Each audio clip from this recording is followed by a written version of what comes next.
Hello, friends. Welcome, welcome, welcome. Today, Deepa and I are doing a Q&A following up our most recent webinar that we did, where we shared with you exactly how to lose weight in a safe, healthy, rapid, and most importantly, permanent way. We had tons of questions come in the registration form. So we wanted to spend a few minutes and really try to answer as many of those questions as we can and create this video resource for you so that you could see what questions other people had, but then also see what questions you may not have even thought of to ask when it comes to permanent weight loss.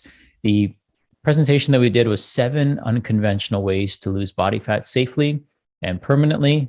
And it is our absolute pleasure and honor to be able to dive a little bit deeper into this topic because we know that weight loss is more than just weight. It represents inflammation, toxicity, emotions.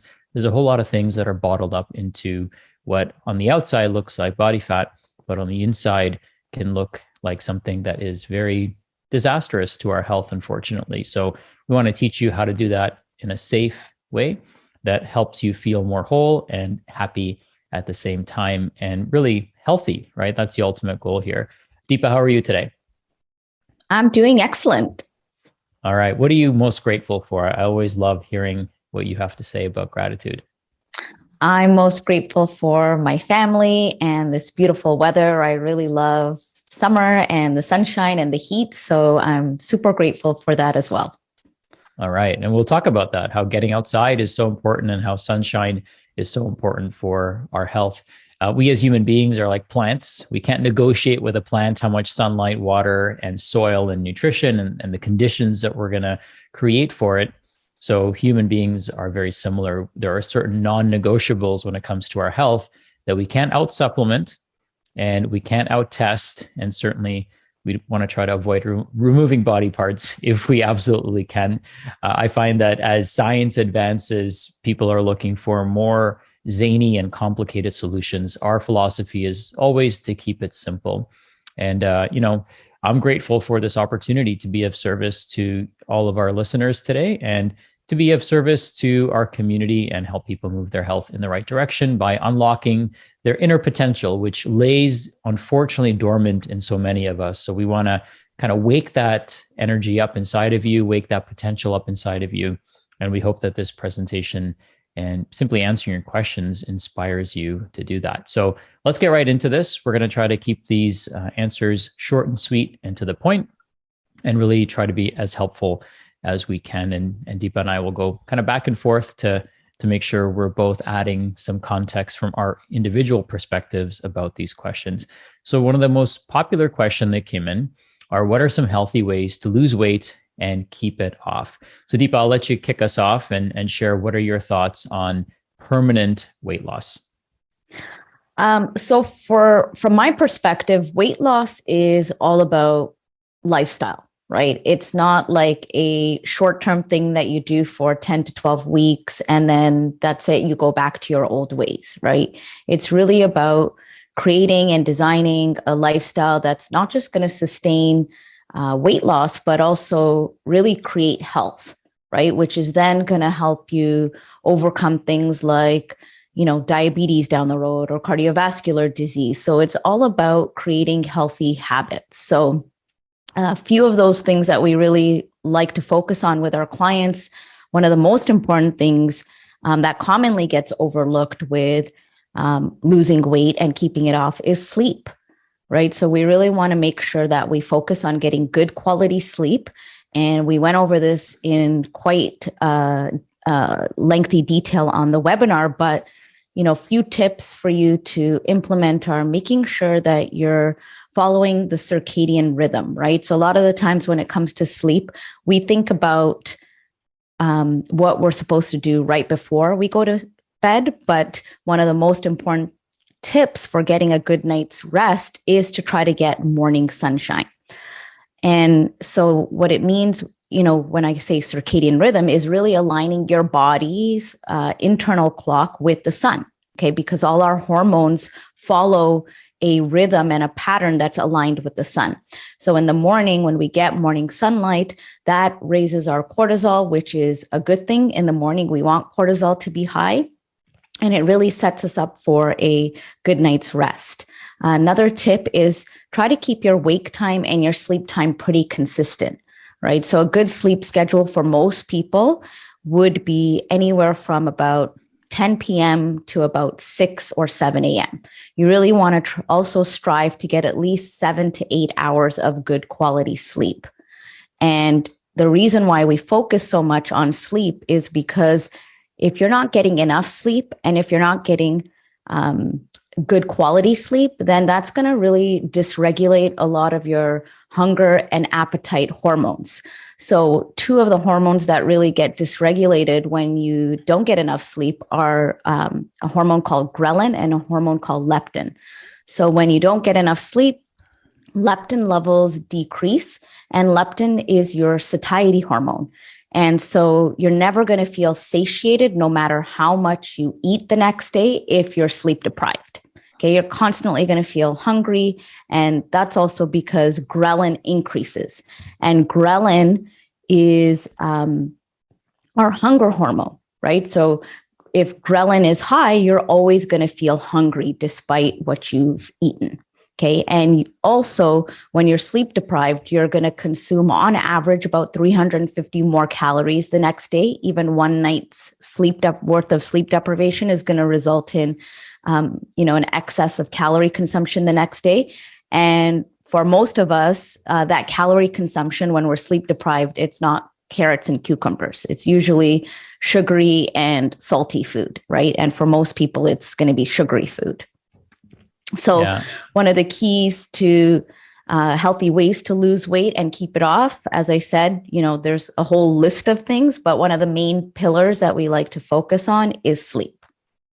Yeah, I think sleep is so huge and so easy to fix, yet it can be a challenge for people to fix because of the environmental cues that are, or in many cases, either the wrong cues or a lack of the right cues that are disrupting their hormones that help them regulate sleep. So evening time, we suggest really keeping your environment as dark as you can, avoid overhead lighting if you can. We actually give our clients special light bulbs that they turn on in the evening that lower their cortisol and increase their melatonin. Cortisol and melatonin can't both be high at the same time. So avoid stress-inducing activities in the evening, like perhaps checking email or opening up bills, things like that. Even stressful conversations are better not before bedtime. Better pick a different time to have some of those conversations if you need to, because you're just not in the right place. And we don't want to go to bed angry, or we don't want to go to bed upset. Another thing that I can say really helps with keeping weight off is shifting our identity. Mm-hmm. So think of, somebody who doesn't smoke. Right? They're not going to start smoking because they've identified themselves as somebody who doesn't smoke. So you really need to identify yourself as somebody who has all the characteristics of a healthy person. So if you identify yourself as somebody who's trying to get healthy, guess what? You will always be in that trying to get healthy identity and state. You will never be healthy. However, if you identify as someone who is healthy, then a healthy person makes certain choices. And then decision making becomes so much easier because you ask yourself, hey, based on my current identity, what is the choice or the decision that I should make? And the answers present themselves. They become extremely, extremely clear. So you don't start smoking randomly because you have a certain identity. If you're a vegetarian, you have a certain identity. You don't just eat meat randomly, no matter how good it smells or how appealing it might look, because you have an identity that you've clearly defined for yourself. So permanent weight loss is going to require an identity shift. The earlier you can shift that identity, the better. So even if you're not at your goal, you're still considering your identity as that of a healthy person. And a healthy person is always looking for ways to improve and optimize. So even myself and Deepa, it's a never-ending journey, right? There's always things, aging, environments, stressors, all of these things are constantly, picking away at us. However, our identity helps us make very clear and very determined decisions. So make sure you're taking that psychological component into consideration. So being healthy is and really having optimal weight is just one of the ways of being healthy, but it really requires the right environment, the right identity, which is the right psychology, and also, of course, the right inputs, right? So those are all the things that we want to make sure that we're doing. And of course, the right outputs. The outputs are the things that come from inside of us, such as motivation, activity, things like that. And our environment is the inputs, and then our psychology is the interface in between them. All right, moving on, let's go to our next most common question, which was how do you lose belly fat? So this is a very common consideration and concern for people. And I'll take a stab at this, Deeps, if that's okay. And then you can certainly jump in. So first and foremost, one of the things that we want to recognize is that where we carry our weight is often an indication of hormonal disruption. So in this particular case, belly fat is usually caused by excess cortisol production, which leads to insulin resistance. And insulin resistance causes us to gain weight around the midsection. So there's three forms of stress. There's mental, emotional, and physical. And then everything else is kind of a subcategory of those. So you want to do an inventory. What are my mental, physical, and chemical stressors that are causing my cortisol levels to become disrupted? Now, cortisol's main function in our body, we think of it as a stress hormone, but its main function is to actually regulate blood sugar. So one of the things that we often see is we see this type of body composition in pre-diabetics and also diabetics because their blood sugar is very unstable and kind of all over the place, which means their cortisol is going to be all over the place, which then means their insulin is going to be all over the place. So really regulating blood sugar, regulating our emotions, and then of course, identifying and doing an inventory of what are the stressors in your life and what are the things that you can at least control and start eliminating. And then what are the things that you can't control, but at least change the way you think about them. And then of course, how do we balance blood sugar? We'll talk about that a little bit later. We want to uncouple this insulin resistance, and that will naturally cause your body to take this stored form of energy, which is all fat is. Fat is just energy that you're telling your body to store instead of metabolize. That basically is all it is. Now, the reason that this storage takes place is because you're sending your body signals of storage. So stress is going to send the body a signal of store fat, particularly around the midsection, because if you were to store fat in your arms and legs, your body wouldn't be able to run away and create that adequate fight or flight response.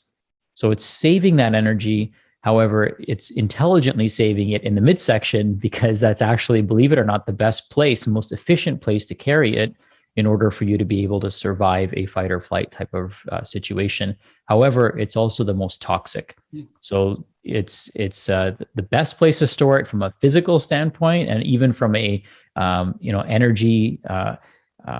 It's right around your organs, so it's easily accessible energy, which means it's easily to lose it if we create the right environmental and hormonal signals to tell the body to use this fat up as a form of energy. So belly fat is insulin, cortisol, and of course those are easy to talk about, but maybe a little bit more challenging for some people to uncouple. Deepa, what do you want to share about belly fat from your experience? I think it's also important to distinguish the type of belly fat. So if the abdomen is pretty soft and, there's, I don't, for lack of a better word, it's like a muffin top, it's pretty soft, then that's probably more so a cortisol body type. But if you're gaining weight around the belly and it's pretty hard and taut, then that's more of a liver body type. And so it's also important to distinguish those as well. And we went into great depth on the webinar about this as well. But the liver body type basically signifies like an overburdened liver or someone who even has fatty liver. So, usually in that person, it's going to be important to focus on detoxification and really making sure that we open up the detox pathways for that person.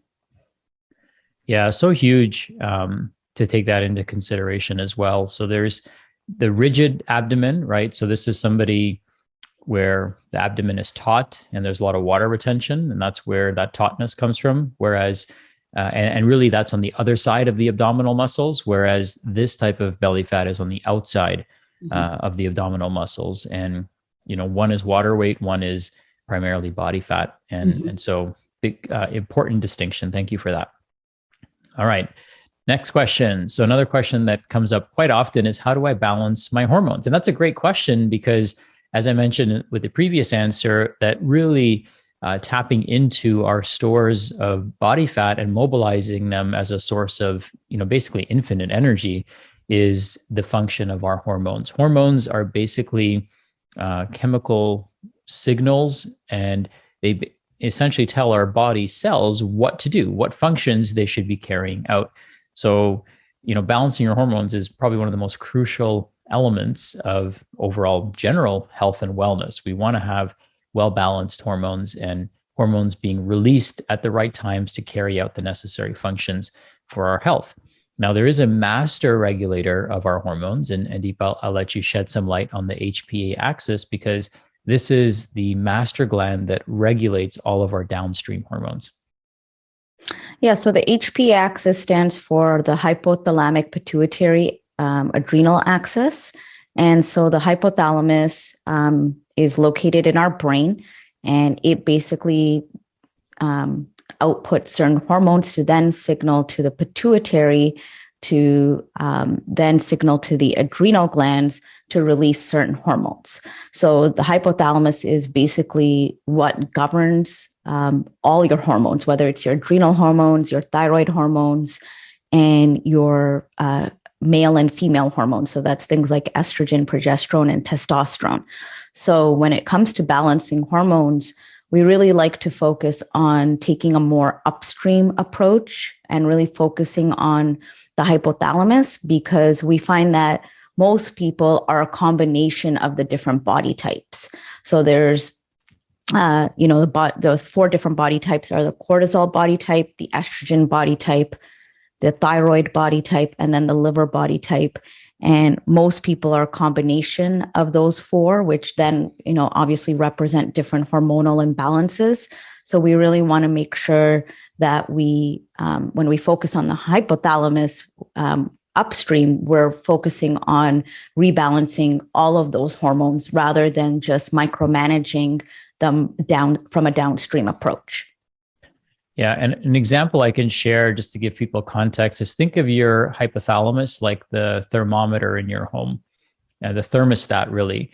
And the thermostat has a thermometer that's constantly evaluating what the temperature is. And based on the temperature, it's going to either turn on the air conditioning or turn it off, or turn the heater on or off, depending on what time of season it is.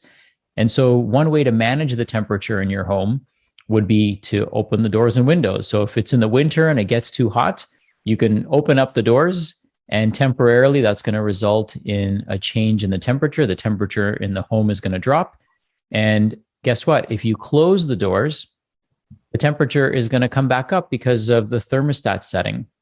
So if our HPA axis is, let's say, for lack of better, without getting too complicated, but if our HPA axis is set at a certain metabolic rate each day, then exercising is going to be beneficial, but the HPA axis is really the master regulator. If our HPA axis is regulating our hunger, if it's regulating our body temperature, if it's regulating our adrenals and thyroid, we really need to adjust the thermostat instead of constantly doing external things which only have temporary benefit. So we wouldn't manage the temperature in our home by opening and closing the windows, right? That's a temporary solution. If we really need to get the temperature down or up, depending on, again, what time of season it is, the smart thing to do would be to go to the thermostat and adjust it to the temperature that you want. And this is one of the reasons why it's very many people will lose weight, but then they'll gain it all back.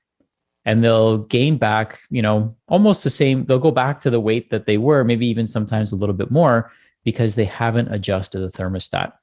So one of the things that we like to do with our program is we actually have a special formula that we use that resets that HPA axis in combination with sending the right cues to the body, so the body doesn't think that you have to overtrain and overexercise and overstimulate it in order to get the weight down. So this is a very top-down approach instead of the conventional bottom-up approach, which only leads to temporary outcomes. And while people might feel better with these temporary outcomes, they might look better. We're only interested in permanent solutions, permanent transformations in people's bodies, and then of course that leads to permanent shifts in their identity as well. So start with the thermostat instead of just constantly opening and closing the doors, and you're going to see some major changes. So, really to balance your hormones, don't go downstream, go upstream, and that's where you're going to see the biggest benefit. All right, next question. How do I boost my metabolism? You want to tackle this one, Deepa? So I think when it comes to this question, the deeper rooted question is, how do I burn fat, right? Mm-hmm. And so when it comes to burning fat, there's a variety of different things that you can try. One of the things that we have our clients do is practice intermittent fasting. And fasting really allows you to, I think sometimes the old paradigm was that you need to keep eating to boost your metabolism. Otherwise, if you, eat too little or eat less frequently, it's going to slow down your metabolism. But the newer research is really showing that we actually overeat, and we primarily need to focus on eating 2 main meals each day, right? So that could be lunch and dinner. For some people, it's breakfast and lunch, and really allowing the body to have this period of fasting. Generally, we'll recommend, if you're starting out, you can start with 12 to 13 hours, which is pretty easy for most people. And as you get more experienced, you can work up to 16, 17, 18 hours. And that really allows the body to tap into its own fat stores and really helps the body to increase the metabolism. So, I suggest trying out fasting as a primary strategy to really boost the metabolism, and then focusing on 2 main meals a day, avoiding snacking, and making sure that you're drinking plenty of water as well. Yeah, kind of as you're speaking about this, I would say that most people overeat, they overbreathe, they overthink, and they overstress.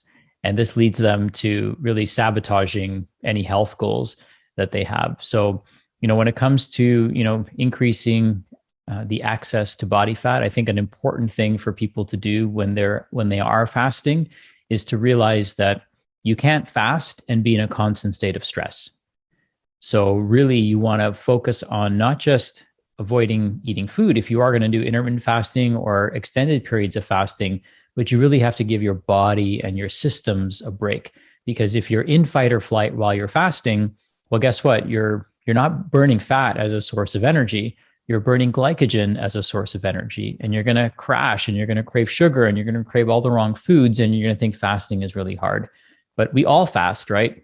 We all fast every night while we're in bed and while we're sleeping. So most of us are already doing this. However, if our days are stressful, then it makes fasting really difficult.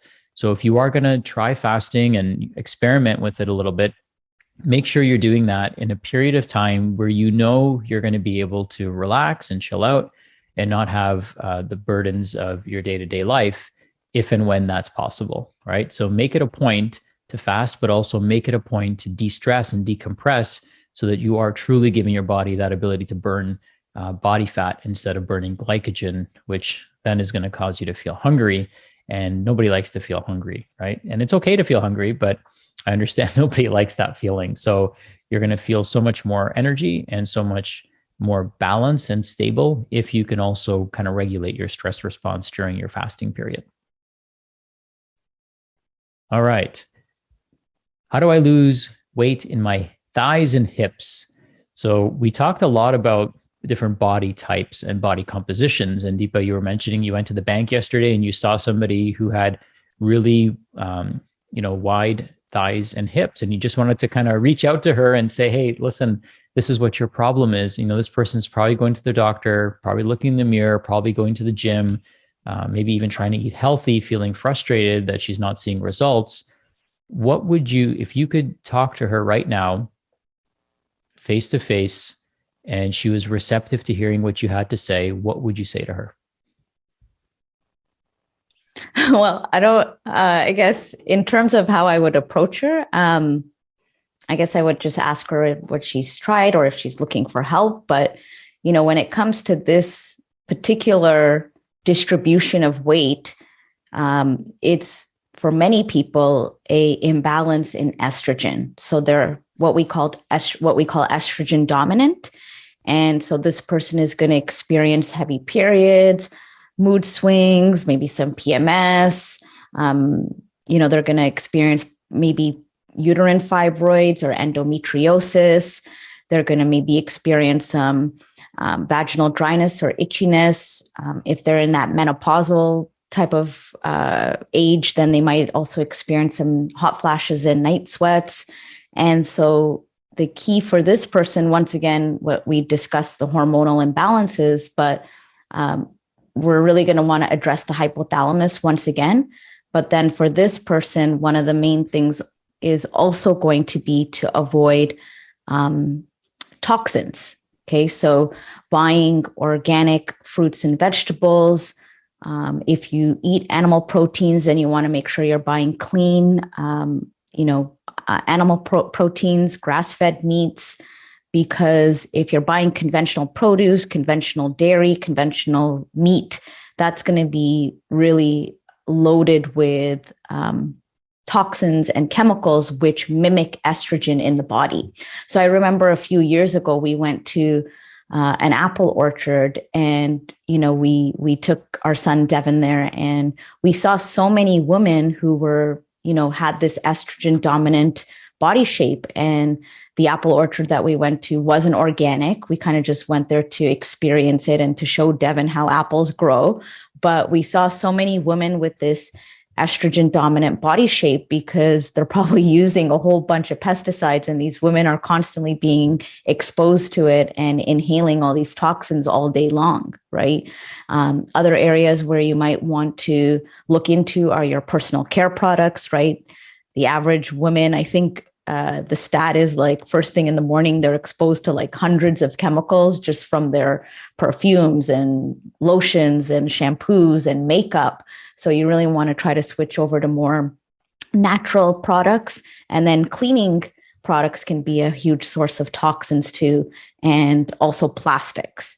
So if you're storing your food in plastic, if you're drinking from plastic water bottles, you really want to try to switch over to glass, stainless steel. The plastic bottles are horrible for the environment. So invest in a good quality water filter for your home and for your family, and really help the environment out, and most importantly, help yourself and your family out as well. Yeah, one thing I've discovered is that whatever is bad for the environment is always bad for us, because we're a byproduct of our environment. So it's impossible to, to do something that's bad for Mother Earth and for it not to eventually, if not immediately, be bad for us. One quote I really love, I don't know who to attribute this to, but they said that if you're not using a water filter, then you are the filter. So, we recently, I probably recently in terms of within the last year, got a whole home water filter and a RO system that remineralizes the water, and the water tastes so different. It's so delicious, and it's good for you, right? So make sure the quality of water that you're consuming is excellent. Leading up to that, we had a Berkey filter. So the Berkey filter is great for drinking water. However, obviously it doesn't filter your whole home. And so making sure that you're making a conscientious effort to eliminate toxicity is going to be an important thing for you, especially if your body shape looks like this. A lot of times we'll also see women who struggle with this. When we do a genetic test on them, they have poor methylation. So methylation is a process through which we get rid of estrogen from our bodies. Estrogen is eliminated actually through our stool. So we have to have the right bacteria, and we have to have the right elimination pathways in order for us to remove this from our system. And if it doesn't get removed adequately, then it recirculates back into the system. So methylation is a process that is responsible for several hundred functions in our body, but specifically it's responsible for estrogen metabolism. So this is important. And then the other thing to note is that there's 3 different types of estrogen. There's 2-hydroxy, 4-hydroxy, and 16-hydroxy. And I'm not going to get too deep into this. Certainly something we cover with our clients. But if you have toxic forms of estrogen, such as 4-hydroxy, that are bioaccumulating in your body, then this increases your risk of breast cancer and other cancers related to estrogen. So this could be an early warning sign to that there is a major hormonal disruption, specifically with estrogen, and you want to look into that a little bit more closely, especially if you have a history of breast cancer. And even if you don't, right, our environment has changed so much. Like the environment that our grandparents grew up in and great grandparents grew up in didn't have all these hormone disrupting elements in it. So maybe they had methylation issues, so to speak, but didn't express those issues because the load wasn't as high as it is now. So definitely want to get this checked out, get this investigated, and work with somebody who can help you rebalance this hormone in your body. Estrogen elevation also disrupts hormone metabolism of the thyroid gland. So a lot of times we'll see women who have estrogen disruption also having thyroid related issues as well. So just something else to kind of keep in mind is that there's a cascade effect of having disrupted estrogen levels. Aside from having wide hips and thighs, that's just one of the outward signs that we see. There's a lot going on inside that sometimes shows up in the form of various diseases that, of course, we all want to help you avoid. All right, lots to unpack there, but we'll leave it at that for now. So next question that came in, which is, how do I reduce sugar cravings and snacking? This is an issue that I personally, being totally vulnerable, used to struggle with. My wife will tell you that I am a snackaholic, and we would have to just load up the pantry with all kinds of different snacks, and not so much anymore. In fact, she has to remind me, hey, I bought these snacks. How come you're not eating them? So I know what it's like to crave snacks all the time. And I also know what it's like not to. And, sometimes we say willpower doesn't work, right? So it starts by, knowing that, hey, if you have snacking tendencies, don't buy snacks, right? If you have sugar cravings, don't buy sugary stuff and stock it in your pantry, because we are a byproduct of our environment. And thinking about not eating something is almost as bad as eating it. It's distracting us from other things that we could be doing. So the first step is reduce your exposure and accessibility to things that are going to be disruptive to your goals and outcomes. And that just makes it harder for us to cheat, right? If you make it really easy for you to cheat, then guess what? You're always going to cave, right? We cave to our cravings, and our psychology sometimes and willpower doesn't work. So we have to start with our environment and then an understanding of how our blood sugar works. So Deep, I'll let you speak to this slide here, because you're really, really great at helping people rebalance their blood sugar. So maybe you can describe what's happening to this person, and then you can also tell us what this graph should look like. So when you look at this graph, you can see there's a lot of peaks and valleys. The blood sugar is going up drastically, and then it's really coming down and crashing, and then once again going up and crashing.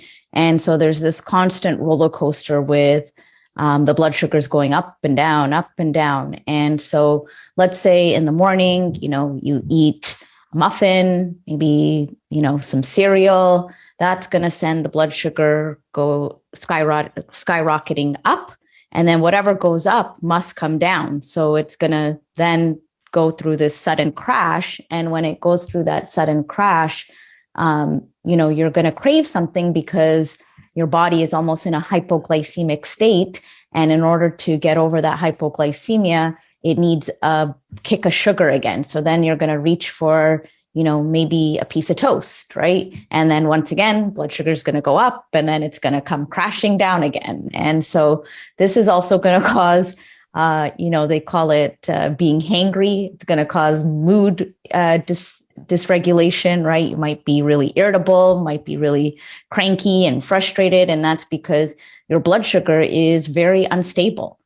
So, one of the main things that we teach our clients is how to really balance the blood sugar. So yes, there is going to be some ups and downs, but we don't want to see this drastic peak, right? So you want to see the blood sugar more stable, right? And more without these extreme peaks and valleys.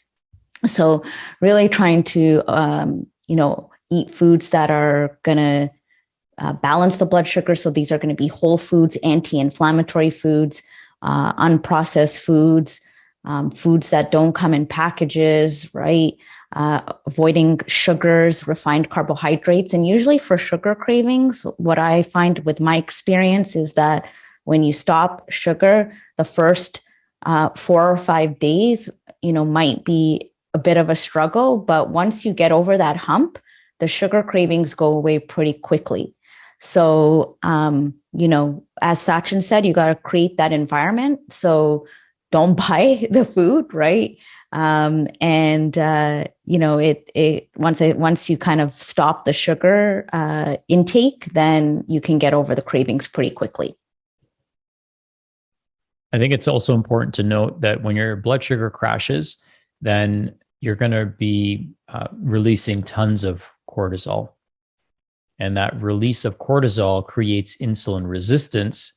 And that just creates this perpetual cycle. And one of the things that we need to note is the reason your blood sugar crashing is so dangerous to you is because our brain is primarily working off of glucose and ketones. But when our blood sugar crashes, it really is a dangerous situation for us to be in. So it is a fight or flight type of situation. Now, it's not an external fight or flight, right? Like a lion chasing you or a stressful event, but at a biological, biochemical level, it is a stressful event. So our body will respond. Now, sometimes what happens is our body does release cortisol, to try to protect us, but this really taps our adrenals, and our adrenals then become victims of this constant kind of roller coaster throughout the day. And sometimes your adrenals will kick in. However, you'll also kick in. So there'll be an internal rise in glucose by raising cortisol, and then an external rise in glucose by you choosing perhaps the wrong foods. And your body is going to crave sugar because that's the thing that's crashing in your body. So it's not that you're a bad person. It's not that you're weak. It's that you are a byproduct of your biochemistry. And so it's only human for you to crave sugar. So one of the things that you want to do, as Deepa mentioned, is let's figure out a way to get this stabilized. Let's get you into a state where your blood sugar stays within the boundaries as much as it possibly can. Every area that you see in blue is a state of stress for the body. Our body has no defense. Let me say this again. Our body has no defense against overeating. We have every defense against undereating, but we have no defense against overeating. So what does our body do? It stores as body fat. So anytime you see this area over the curve, our body's going into storage mode. Anytime we go under the curve, our body's going into breakdown mode. So if you're the type of person that wakes up and you're super hungry in the morning, it probably means that your blood sugar is crashing. And if your blood sugar is crashing in the afternoon, again, it's probably because your adrenals are not doing their job to keep your levels up. So you're going to crave food, you're going to crave coffee, or something that's a quick fix like, a sugary snack. And that's going to make you feel good, but it's going to create this perpetual roller coaster. All right. Next question, Deepa, is, how do I keep the weight off? I know that I've heard this joke, and maybe you've heard it too, is I've lost 100 pounds. It just happens to be the same 5 pounds 20 times, right? Yeah. So people will lose it, gain it back, lose it, gain it back. And for some people, it's 20 pounds, 30 pounds. So they've lost hundreds of pounds over their life, but they keep gaining it back. So tell us, from a biochemistry, psychology, environmental perspective, what causes this weight to come back on?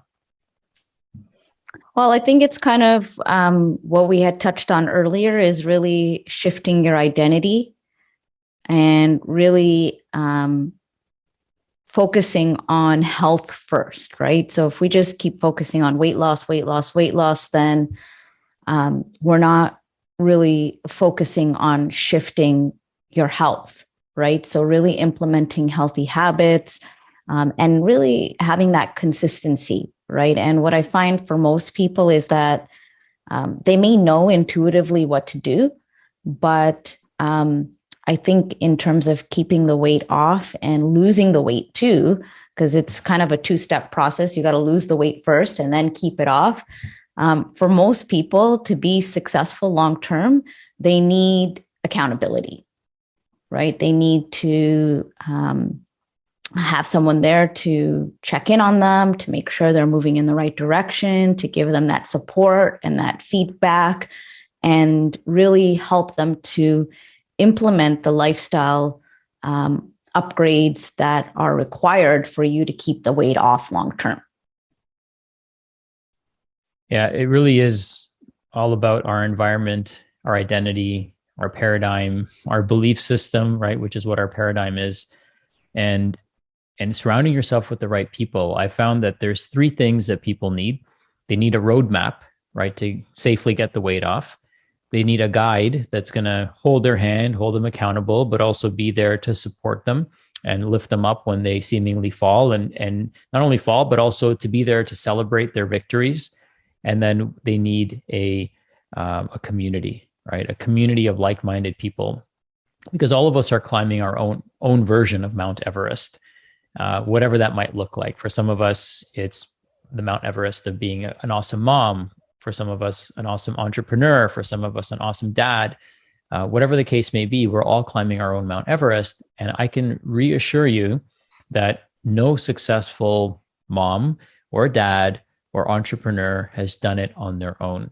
So when it comes to our health, which is really, in my opinion, and I hope all of you think this way, it's really our most important asset.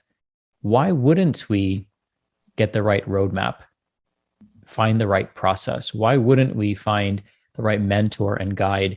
And why wouldn't we find the right community? In fact, I believe it's our obligation, if we're serious and committed to our health, to do that. And if you can find those three things, then your life will forever be transformed. I just released a podcast today about how mentors have helped me in so many ways in growing my business and in growing as a father and growing as a husband. And we're always seeking, help in areas that are important to us. And I can't think of any area that's more important, that people try to wing it and do it themselves. And I just want people to know that you're not alone. You don't have to be alone. That's a choice that we all make. And one of the things that, came up in a conversation the other day, which is, hey, there's a recession. What are your thoughts? And I said, well, this is the greatest time for us to invest in ourselves, right? Investing in housing might not be a good idea. Investing in the stock market's probably not a good idea right now.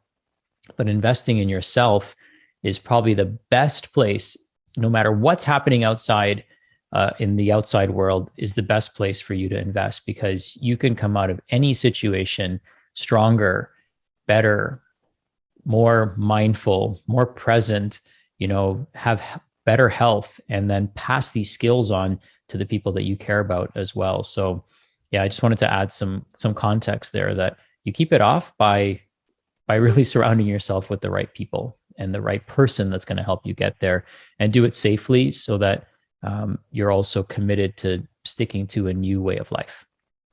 All right. Next question, very important question, which is, what's the connection between emotions, trauma, and food?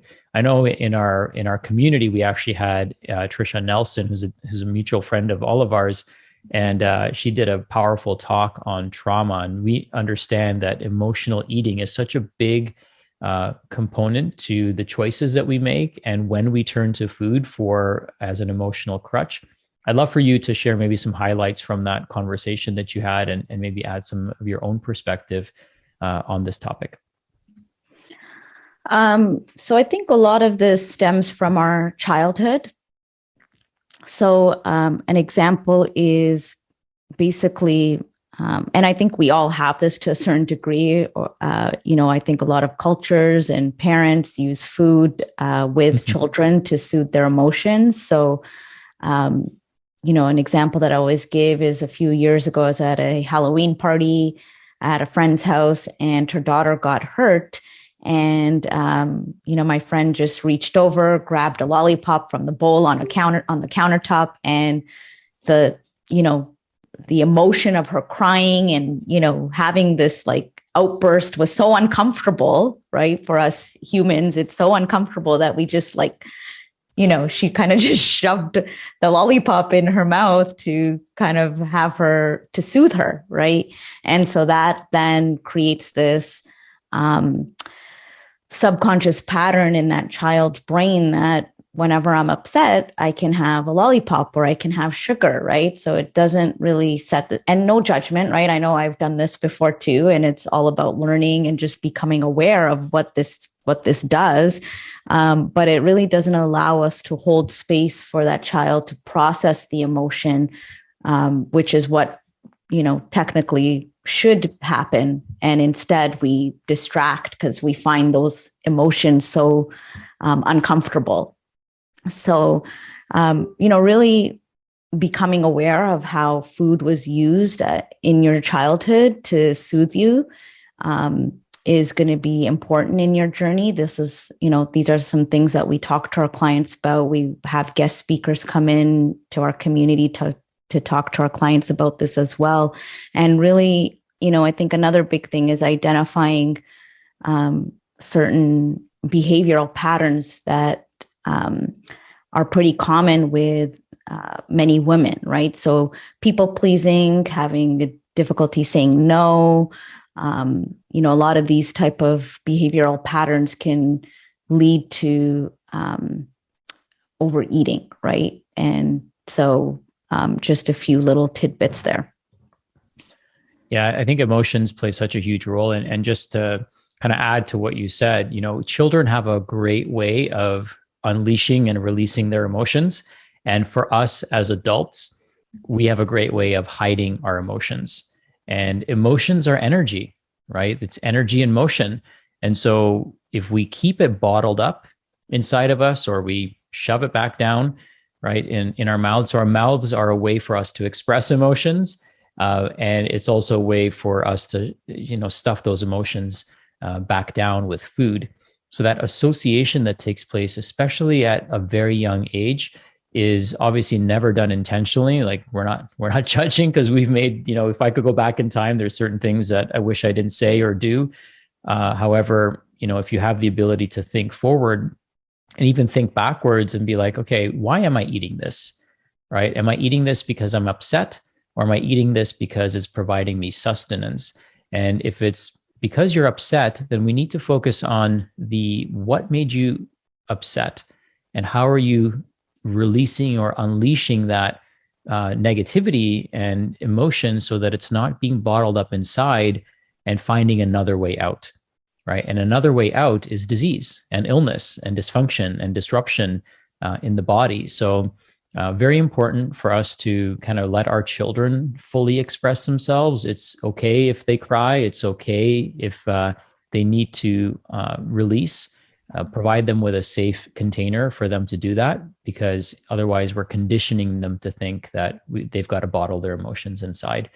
And, you know, of course, food is one of those things that as a mom or a dad, it's an easy way out, right? It gets them quiet but however, it does create that conditioning. So make sure you're paying very close attention to why you're eating and, you know, what is the psychology of why you're eating. If you're eating because you need sustenance and nutrition, that's different. But if you're eating to bottle up your emotions, then that's obviously at some point going to catch up with you. And some people, you may not eat to bottle up your emotions. You might do other destructive behaviors, right? Some people might smoke, or they might do drugs, or they might do other behaviors that are negative that may not cause weight gain, but it's still a way of them to deal with their emotions ineffectively. And so the behavior doesn't change because the emotion hasn't been erased. So some trauma work for people can be helpful. We do some breath work that helps people release that stored emotion. There's a variety of different ways that you can do that, but at least acknowledging it is probably the first step. And, you know, food is so very, very closely connected to our emotional state that it's easy for us to get caught up in some of these patterns. All right. Next question. How do I get over a plateau? Let's talk about that. So first things first, it's normal to plateau. So if you're on a weight loss journey and a health journey, it's totally okay, right? Think of somebody who's bench pressing. When you bench press, you reach a plateau and then you're kind of stuck there. And then you have to do something a little bit different to get that breakthrough, right? So you might have to change your form, or you might have to do other exercises that help stabilize your shoulders so that you could bench press more weight, or you may have to just give it some time, right? Give your body a chance to catch up and kind of reset itself to this new set point, and realize that as long as you're continuing to create healthy habits, you're not plateauing, right? You're actually continuing to move forward in the right direction and do things that are continuing to promote your health. Your weight isn't the only metric of your health. So your sleep could be improving, however, your weight could be plateaued. Your mindset could be improving, however, your weight could be plateaued. So keep doing the things that got you there, but realize maybe there's a new identity that you need to uncover. And another thing about plateaus is ask yourself, now this is where emotions come in, ask yourself, when was the last time I weighed this much? So it's not uncommon for women especially to have gone through some sort of traumatic event. Sometimes it could be a sexual harassment or comment that somebody made, that made them feel uncomfortable. And now they're guarding and protecting themselves and creating this armor around them. So it's not uncommon that we'll hear somebody say, I feel naked now. Now that I've lost these 30 pounds, I feel naked and I don't feel safe. I don't feel guarded and protected because of this, the suit of armor that they've put on. So ask yourself, when's the last time I weighed this much? And maybe go back in time and ask yourself, was there something that happened when I weighed this much? Was there something that created a negative experience for me, or did I get a negative type of attention that I didn't like? Because there could be some emotional connection there. So of course, we never want to ignore the psychology and the emotions. And of course, we never want to ignore the biology and the biochemistry of the body. And both are very, very important. So Deepa, do you want to add anything to this? No, I think you covered it all. Okay, awesome. And then how do I increase energy? This is something that I think all of us want more of, right? We want more energy. We want to function at the highest level that we possibly can. I know we covered a lot of things today, right? So balancing blood sugar is going to help you increase energy. Getting good night's rest is going to help you increase and optimize energy levels. And really what we want is we want to be able to get through the day without needing stimulants. Our body makes stimulants, right? We make cortisol first thing in the morning. Another way to get supercharged is getting outside in the sun. We spend way too much time indoors, way too much time sitting. And paradoxically, we actually get energy from more movement. So one of the most important nutrients to the brain is movement. Movement neurology feeds the brain, nourishes the brain, energizes us, and it also helps us balance a lot of our hormones. Getting outside literally charges our batteries. So when you're exposed to sunlight, your body is literally turned into a battery where it creates energy. So simple ways to increase energy without stimulants is getting outside, going for a quick walk, even doing some breathing exercises can be very helpful. We won't get too deep into that. We go over that with our clients, but there's lots of ways that you can stimulate energy without using stimulants like caffeine, coffee, tea, things like that. Anything else you want to add to this, Deepa? I would say one of the main ways is to focus on sleep, right? Which is what we kind of covered. One of the main questions we covered in the beginning. So if you're just jumping in, just go back to that first question in terms of implementing some of the tips to improve your sleep. Awesome. All right. Another question that comes up, especially for people who have like arthritis, or maybe they're, going into a surgery or coming out of a surgery, or maybe they just don't have the time. And they ask, how do I lose weight even if I can't exercise? What would you say to that person who asked that question? So when it comes to weight loss, intense exercise is actually going to work against you.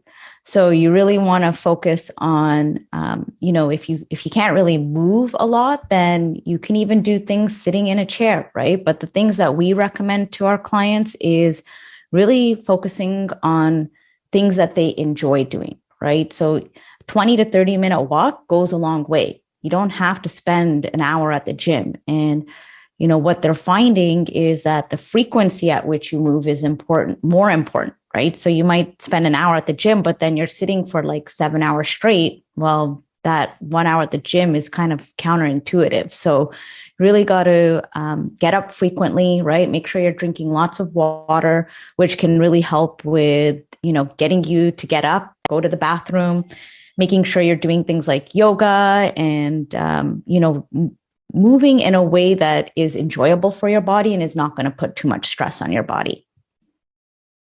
Awesome. Thank you. Yeah. And, consistent movement is probably the best tip that we can offer you. The people who live the longest, who have the best kind of lifespan, who live as centenarians in blue zones, they don't have gyms. They're not on a treadmill. They're moving throughout the day. They're doing simple things like walking as much as they can to places they need to go to.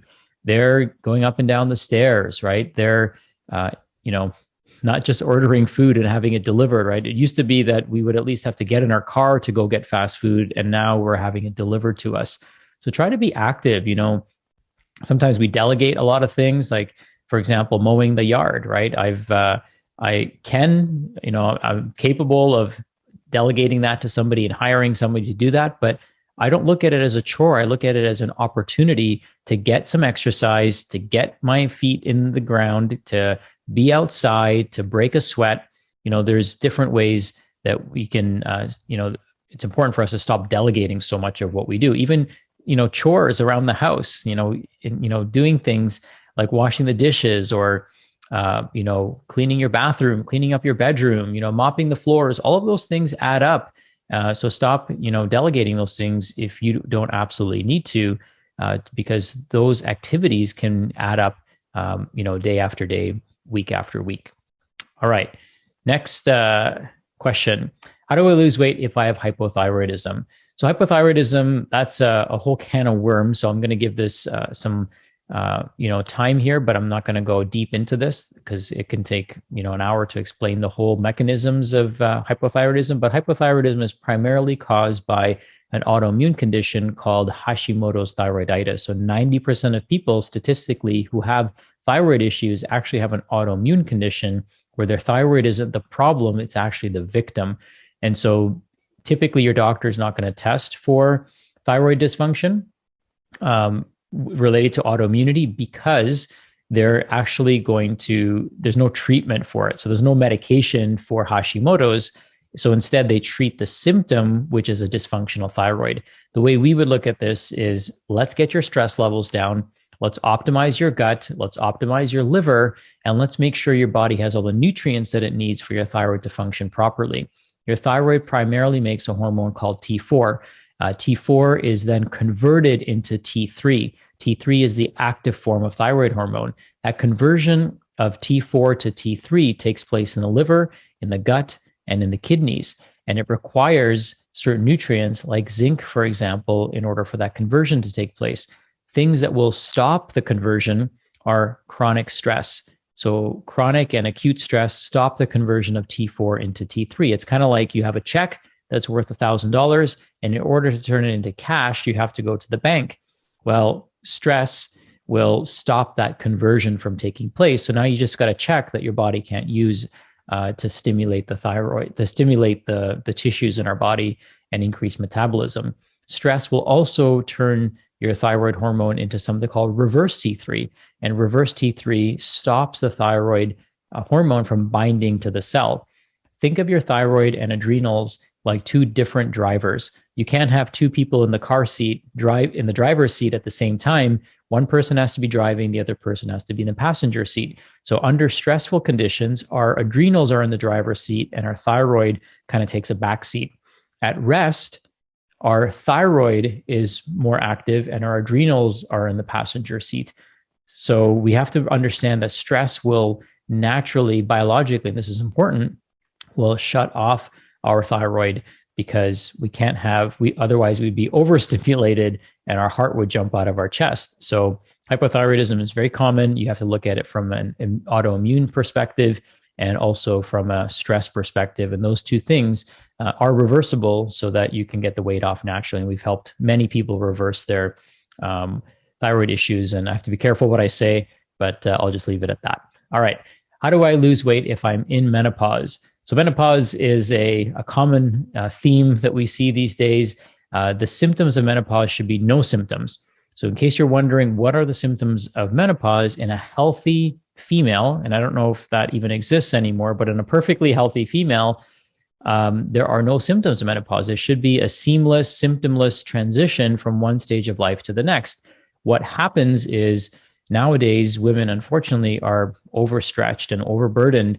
They're working, they're raising a family, they're taking care of the household.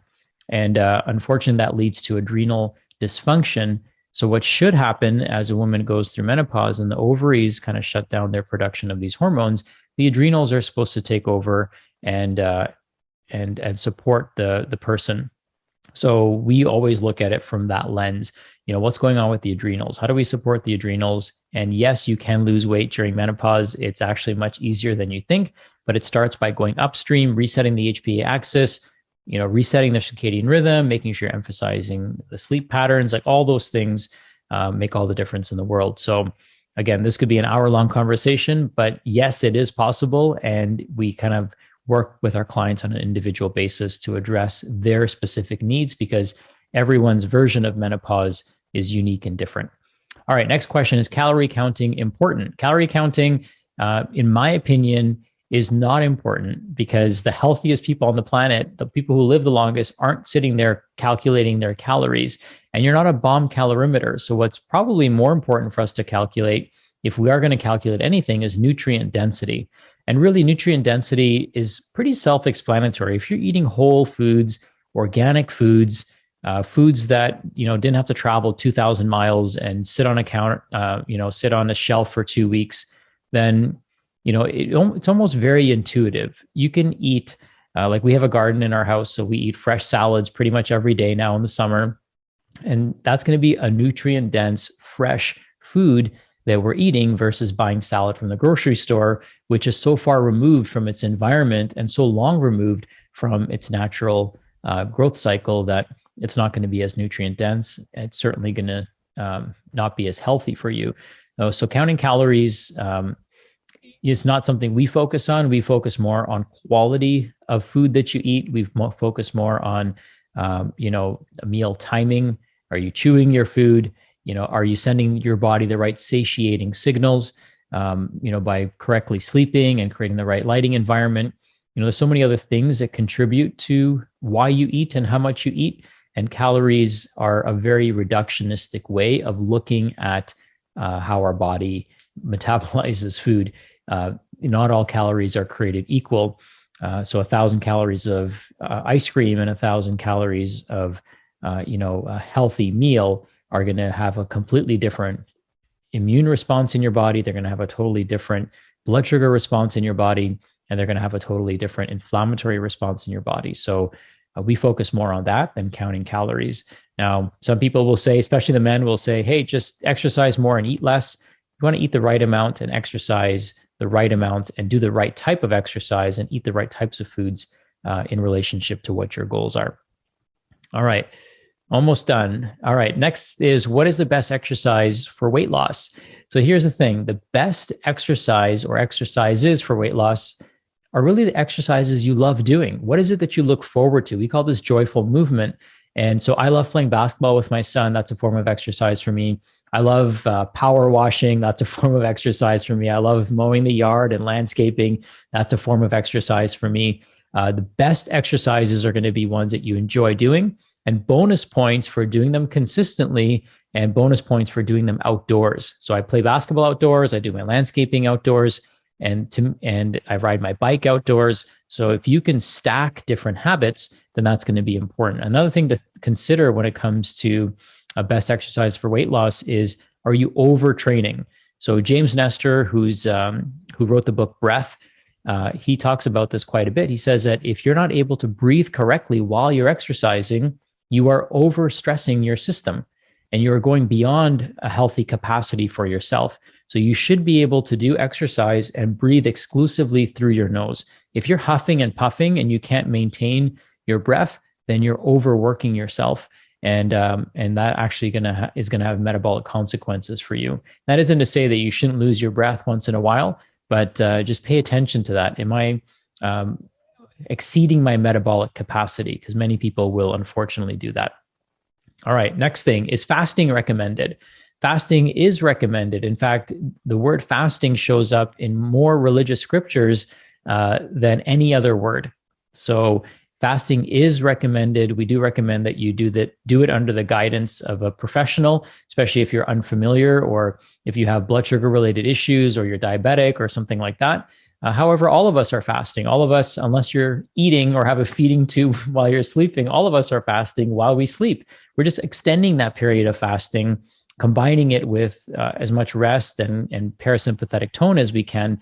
And you can actually go several days without eating. In fact, one of the things that we encourage you to do when the season is right and the timing is right for you is do a fasting mimicking diet or do a 100% water fast where you're only drinking water over a 3 to 5 day period, because this will actually stimulate something called autophagy, where your body starts getting rid of cells that are no longer metabolically active and contributing to health. And it also helps you stimulate stem cell production, so you can actually start regenerating your organs and systems by making sure that you're tapping into the power of fasting. Anything you want to add to fasting, Deeps? Nope. I would just say start slow. So start with about 13 hours if you've never done it before, and then you can slowly increase it by 30 to 60 minutes every few days if it's new to you. Okay. And then the classic intermittent fasting that people do is 16 and 8.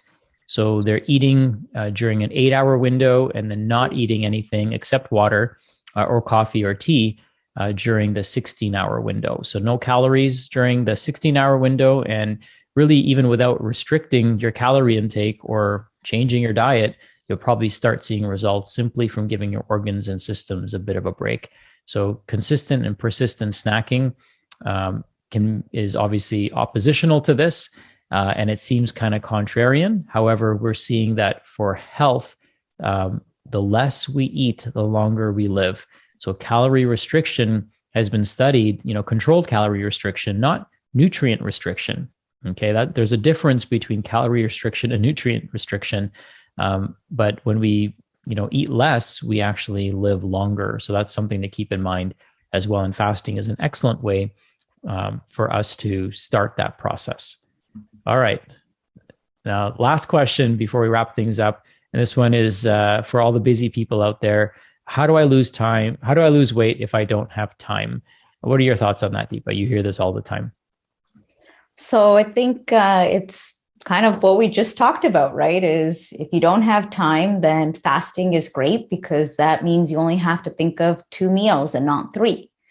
Preparation is also key, right? So I always recommend making more of your dinner so that you have lunch leftovers the next day.